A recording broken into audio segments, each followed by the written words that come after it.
I think the craziest year of my life was the second year because it literally 10x'd.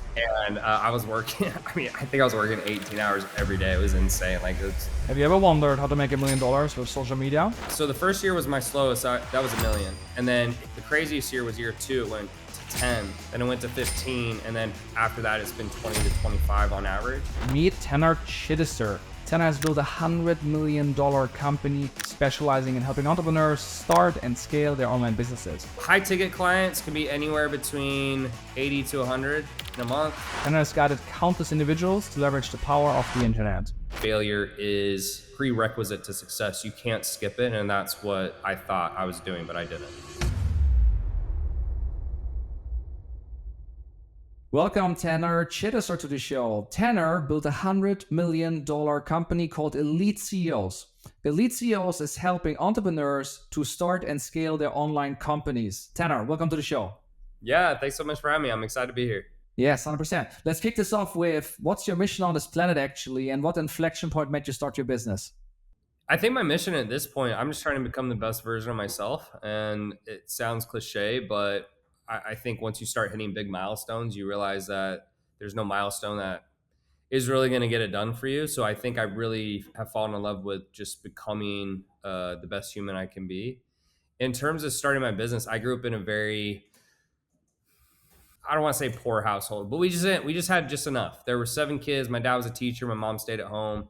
And I just remember growing up, we really had to budget and my parents would have some fights about it. And when I got older, I just knew that I wanted to make a bunch of money so I could order off whichever side of the menu I wanted and get, pre-made meals. And that was really the biggest driver is I just didn't want to live paycheck to paycheck or always worry about how much something cost. Love it. And in your previous life, then, what did you do before the whole business game started? Yeah, so I was playing American football. I was very serious with athletics from about 12 to 22, and my whole mission was to play in the National Football League. American football for people who don't live in the U.S. And I took that as far as I could go. I got a lot of injuries. I've had, I think, 12 surgeries. So I've really been in the operation room quite a bit. And when that didn't work out, and I didn't know what to do, and I spent probably 6 months. There was a little break where I enjoyed it because I had been working so hard. But then there was about 6 months where I just really was depressed and I really didn't know what to do.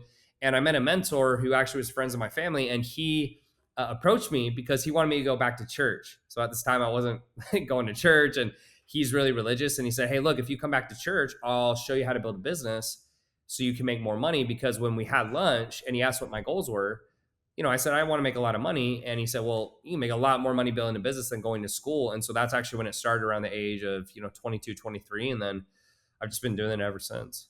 Love it. So a good segue to talk about today. So if I were a typical client of yours, what would be the core offer that I'm buying? Oh, if someone's become a client of mine? Yeah. So it depends where they're at with their business, but the main thing we're helping with, I would say, is 3 main things. It's going to be their offer, right? Making sure it's actually marketed in the correct manner. I think that's a big issue for beginners. The next thing is then obviously getting consistent lead generation and then scaling with teams. It's really that 3-part process. And then wherever they're at in their business journey, they might start in a different place. But I would say that's the main thing. And then we do everything from funnels, emails, fulfillment, one-to-one. I mean, it's A to Z, everything I've learned. So it's a lot.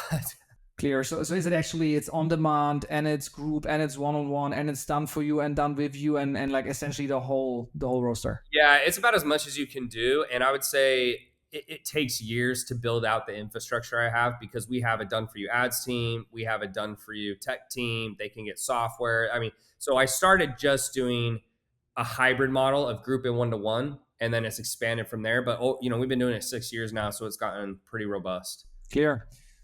If I were to interview some of your clients, what specific value in your offering would they rave most about? I think it's the processes and automation. I think not automation in the sense of it just does everything for them, but I think just knowing what to look for and being able to point it out. A lot of times, when clients come to you, they don't know what they're looking for. And so they're looking for someone who can pinpoint based on the numbers. And I'm very good at numbers. I was a former engineer before I started a business. And so I think it's just really pinpointing what to do and then creating easier processes for them to scale. So for like a very simple example, a lot of clients will, send out a million DMs for a two step being some type of content. And they don't even know that they can just automate it where they make a little, widget, and the widget can fire that initial message, and that'll save them 1 to 2 hours right there. So that's a very simplistic one, but I think that's where they find a lot of value on things that they didn't even know they could do. Okay, and that relates to what, Instagram direct messages, or what do you mean by widget? Yeah, so yeah, our internal software, it's a white label of Go High Level. We call it Elite 360, and you can set up the widget where it can actually do it from Instagram or a business Facebook page. Can't be a personal, but you could do a two step, and if you have 300, 400 comments, it can fire that initial message, which could take that takes hours or days to get through on your own. So it's little things like that. There's obviously bigger things, but that's an easy one that most people can understand. Clear. Hey, let's talk about price points real quick. Where does it start on the low end? Where does it end on the high end? Yeah, low end will be as cheap as $7. High end, it could be as much as 200,000 That is a year. for a year. Correct. Okay, clear. And you already mentioned the tools. What tools do you use to deliver the value to customers? Yeah, so we have our white label version of Go High Level called Elite 360. We love that. We love Basecamp. We have a massive, I would say, team Google Drive. So like I'm the owner, obviously, to make sure that's good. But we have a lot of stuff in there. We are excited to roll out the communities function for Elite 360. Like it's again, that's our white label version. We use some Facebook groups, we do some live events, but I would say that's the bulk of it. We pretty much now, once we were able to build out our Elite 360 system, we were able to replace every single automation and software that we had. Clear. Take me on a timeline. When did you launch the business as is today with the current offer stack? I'd say with all the offers we have now, probably 2 years ago. It took me about 4 years to get it to this level, because essentially it was new divisions, and new divisions, it's aches and pains and getting enough revenue to come in. So I'd say for the last 2 years or so, we've had the full offer stack. Love it. Let's talk about success. How many paying customers do you have today on a typical month, let's say? Typical month. So high ticket clients can be anywhere between 80 to 100 in a month, 5 figures or more. Low ticket clients, astronomical. We get quite a few leads. I think over the years we've crossed over 50 or 60,000 clients. So we've had quite a few people, and obviously that doesn't include re-signs. So hopefully I answered your question. I don't know the total number right now, but I mean, it's 50,000 divided by 4 years is, let's say, 12,000. Divided by 12 months is a thousand a month. yeah. So we get quite and that obviously includes different products, right? So it's not just including just high ticket, but yeah, we do pretty good. Okay. Poor, now I try to make in my head the numbers. High ticket. It's complicated, especially like with your price range, $7 to 200,000. Like, how should I add this Yeah, I up? mean the main offers are usually 16,000 ish or more for 4 months. Those are main offers. The other stuff is just low ticket driving to the high ticket. The one at 200,000 is private coaching with me. Okay. So that's kind of more the range, but the main one's a 16,000 in Okay, there. so 16 for 4 months, that's four a month. 4 month times 100, that is 400,000 plus some stuff here and there. Let's say it's 500. 500 times 12 is 6 million. No, it's not true. No, 500,000 times 12 is, no, 60 million. It's 60, no, right? Where am I? So I don't know that actually. I think it's 1.5 to 2 mil a month on average, depending. And then obviously we've had a bunch of re-signs as well and so forth. So that's kind of where you get that 100 million Yeah. over the last 6 years. Yeah. Yeah, amazing, amazing. And is there like a lot of recurring offers in there, or do you like have, let's say, it's one time, but then it goes actually to the next one, because one problem, one product creates another problem, which the next problem work solves, right? Yeah, so the way it evolved over the years is the clients would have different issues, and then as they had different issues, we were able to create those different products. So I'm not a big fan of done for you products typically on the front end, but I do love them on the back end because they're already become a client. They're usually a good customer at that point, and then you're not running front end marketing to it, and they're good clients because done for you stuff usually I prefer higher level clients. So that's where we came with the ads. We have a setter program and sales rep program we can place. We have software. We're about to roll out a subscription site as well. So we have a ton of stuff, and really when you get that big, I think you have to have a lot of different buckets to make the business safer.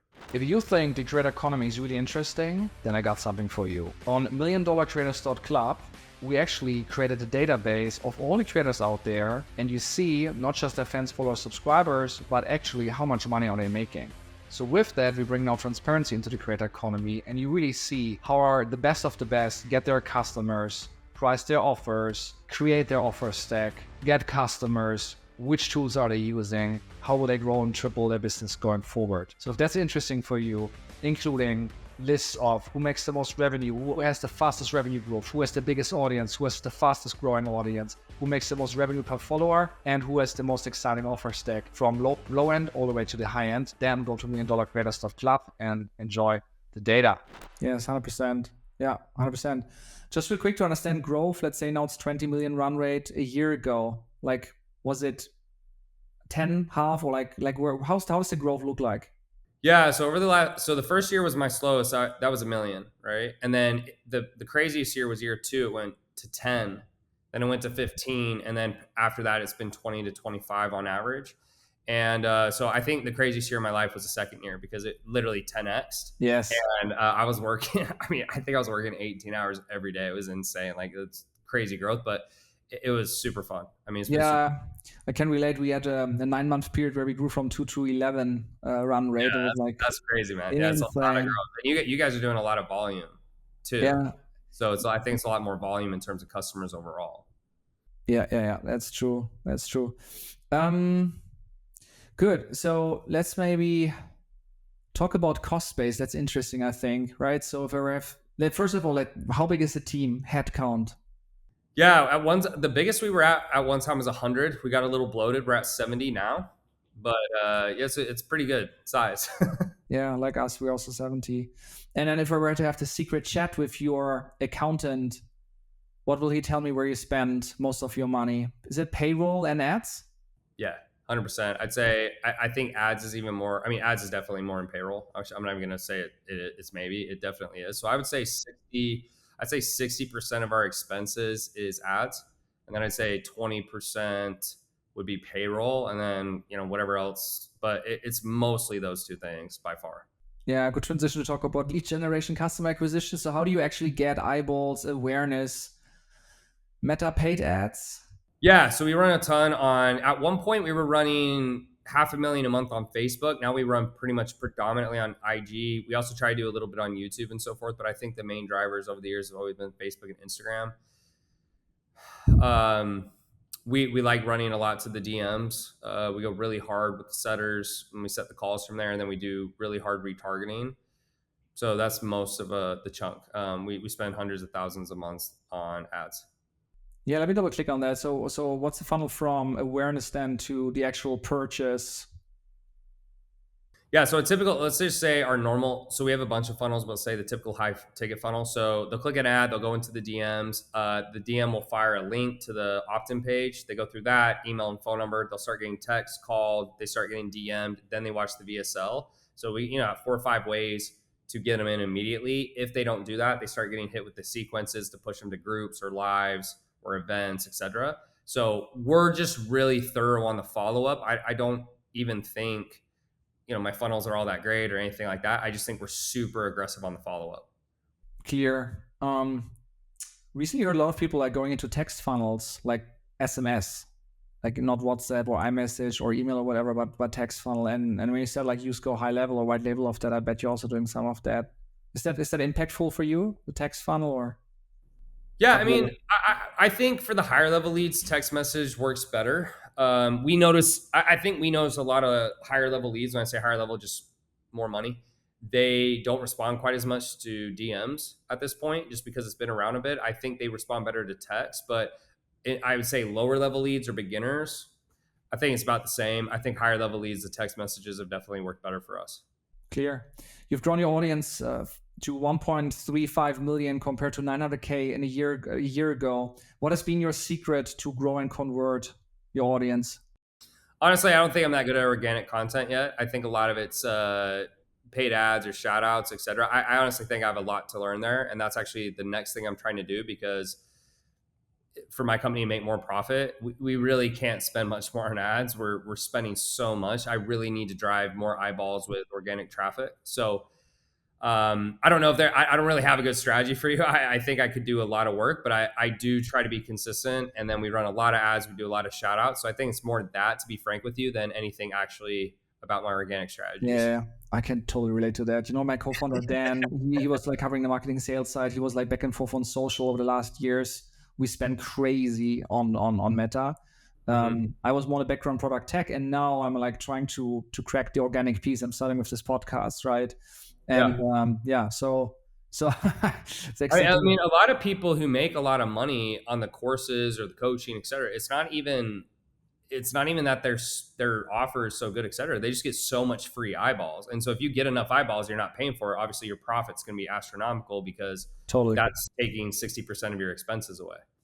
good transition again to talk about the future. So could you triple your business in the next 12 months, yes or no? And you said it was like crazy growth, and then like then let's say the 20ish mark Yeah. ceiling, right? Yeah. So I don't can think you? so. I don't think so. I mean, I think you see a lot of at least in the consultant space, you see a lot of people pivot. You saw Sam Evans, Alex Becker, Hermosi. I think there's a limit because at some point the ad spend gets too high. And unless you're getting a massive amount of referrals, it just caps. And so you have to start thinking outside the box or create a better offer. So I think maybe I could do it with a new business, right? If it was considered in a portfolio, but with the current business, no. And I think my plans for the future is really keep the business where it's at.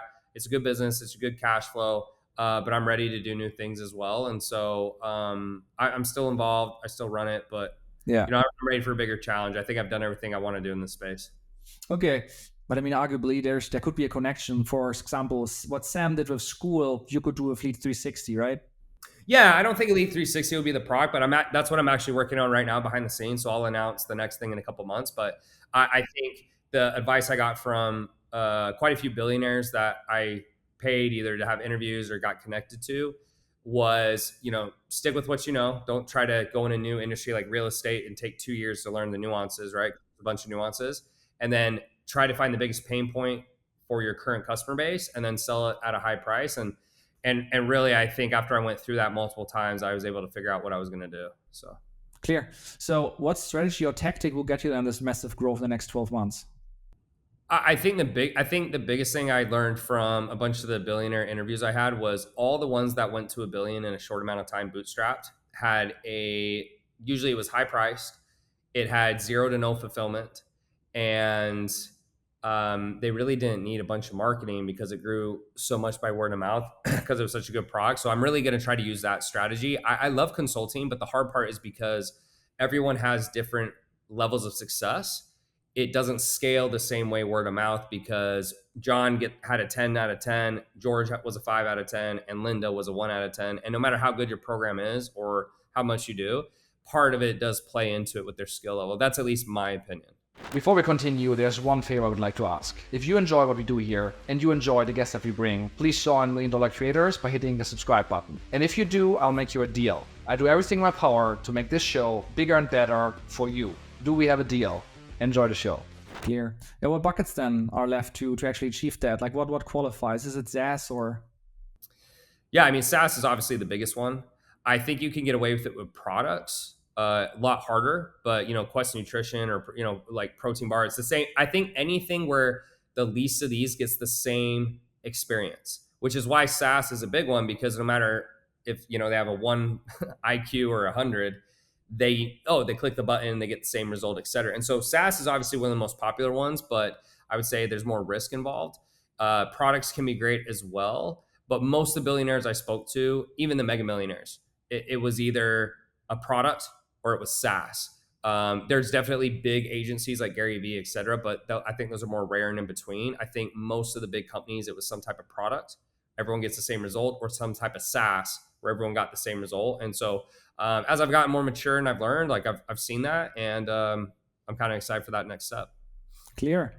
Biggest potential channel to drive that massive growth? Will it be paid ads again, just a different channel, or I don't what think else? so. I think Once I announce what I'm doing, I think I have such a large customer base that what I'm going to be pitching, it's going to be a very easy sell, and I think it's going to spread like wildfire. Even if it's just my internal audience to start. So I don't think I'm going to run any ads at all to start. I think it'll spread by itself, and that's what I'm excited about as well because without ads, you can make a third of the income and you make just as much profit, and so Yes. I'm really excited to see what it can do.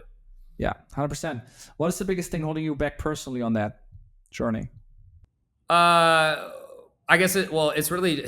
I'll just tell you, it's a tech play. So the biggest issue has been all the bugs and bullshit you have to deal with, and that is a little frustrating because I'm not a tech guy, but I know how to market and I know how to sell and I know how to fulfill. So it's done. It's actually was just ready to go into beta phase, and then we have this bug where my whole screen's gray, but no one else's screen is gray, and they've been working on it for 2 weeks, and so that's the part that pisses me off. But again, I'm so attached to the growth at this point that the money is irrelevant, and so I think I've definitely gotten a lot more patient. Obviously, I get irritated and I want to grow and I want to scale and do other things, but I've just realized that there's really no money goal that's going to satisfy, I think, me for more than 24 hours, and so I'm just really trying to enjoy the process, good and bad. Next section is called Favorite Five. It's a fast paced section. You can answer in one word. Let's go. What's your favorite business book? So, Deception and I think it's Leadership and Self Deception by Arbinger Institute. I might mix up the words, but that one. What's your favorite way to get inspiration or learn and grow? I just text Alex Hormozy. That's a good one. What's your favorite person that you are studying, your role model? Alex Becker recently. Alex Becker. Sam Ovens is probably similar, but I've been really watching how they pivoted. Hyros? Yeah, Hyros in school. I really just watched how they pivoted from consulting. They're doing 20, 30 million a year, Yeah. whatever the number was. And I've really been eager and keen to be watching how they did that. Favorite event or conference that you have attended or want to attend? I'm not a big conference guy, but I've never been to, man, I can't remember the name of it right now. It's out in Cali. TNC? TNC. I've never been, but that's probably the one I would probably enjoy if I went. If you would include masterminds as well, would you change your answer or not? Mm. I don't know. I don't think so. I think I've enjoyed the conversations I've had with billionaires at this point. I've been in so many masterminds. I think I'm on a hiatus right now. So Yeah, probably not. No, I'm not huge. I'm not huge on those at the moment. I'm really big on paying for a select amount of time. makes sense. Or Mosey texted you that. Favorite online tool for building your company? Probably Elite 360, our white label. It's been great. What's your favorite city or place to move to? I really love Miami. I haven't met any or been anywhere yet that I liked better. I still need to see a lot of Europe and Asia, but I've really liked Miami. I moved here 5 years ago, and it's got everything that I like. Biggest thing on your mind right now? When's a stupid tech glitch going to get fixed? That's been on my mind for years. I can tell you it's not going anywhere because it will be the next tech glitch coming. Yeah. Good. Personal section. How many hours do you work per week? If you include the gym, let's see, 12. Yeah, about 15. If you include the gym, if you take the gym away, about 12. Okay, so 15 times. Oh, Wait, sorry. Yeah, you asked per week. I'm so sorry. So, 15 times 5 or times 7? yeah, let me just. I used to be an engineer, but not anymore. So we'll do 15 times 7, so 105, and then if you take the gym away, 84. Okay, let's go with 90. That's steep. How many hours do you sleep then per night? 7. So it's sleep and work. That makes sense. What's the situation? Married, single, any kids? Girlfriend, no kids. Don't know on that. No dogs, no cats. So I guess on the little ballot it's single or married, right? But I got a girlfriend right now. And what's your age? 32. Just turned. Well, I didn't just turn 32. January I did. So 3 months ago. Congratulations. Final question. If we also have to give some advice to the audience. If you could go back in time and have a conversation with your 20-year-old self, what's the best piece of advice that you would give to your younger self? I say this on every podcast. I wish I had the fortitude to have hired help sooner. I was really prideful and had a big ego, and probably still do in some ways. But I could have had probably another 15, $20 million in my bank account if I just paid for help. And so if you don't know what to do, there's no shame in paying someone. And to be frank, it's necessary. Even if it doesn't work out, you have to do it. And I just equate it to dating. The first person you marry or date, excuse me, you probably won't marry. And it's the same thing with business. Just be willing to pay for help. And if it goes south, you learn something not to do. You learn something probably to do. And I just wish I had done that sooner, because I didn't realize failure is it's a prerequisite to success. You can't skip it. And that's what I thought I was doing, but I didn't. That was Tanner Chidester. Tanner built $100 million company called Elite CEOs. He wants to become the best version of himself. He was an elite athlete before. Today, he's helping entrepreneurs to start and scale their online business. You can start at $7 a month all the way up to $200,000 a month. He has even built his own tech, white labeled Elite 360, which helps you to really automate many workflows when you start and scale your online business. You can work with him. He is really big on paid ads to get customers and to having the funnels optimized in a way that they convert well into the offers. That also led to the growth of his following to now more than 1.3 million followers. He loves to text with Formosi at night, and is likely also reading the books, or with Alex Becker. We might see him at Traffic Conversion Summit at some point in San Diego, unless he's too busy working. He works more than 90 hours a week. Thank you so much, Tanner, for sharing your passion and taking us to the next level. Yeah, thanks so much for having me. Great questions, by the way. Great job. I really enjoyed it. Thank you. That was Tanner Chidester. You learned the strategies behind building and scaling a multi-million-dollar online business. So how can you unlock the next level in your business?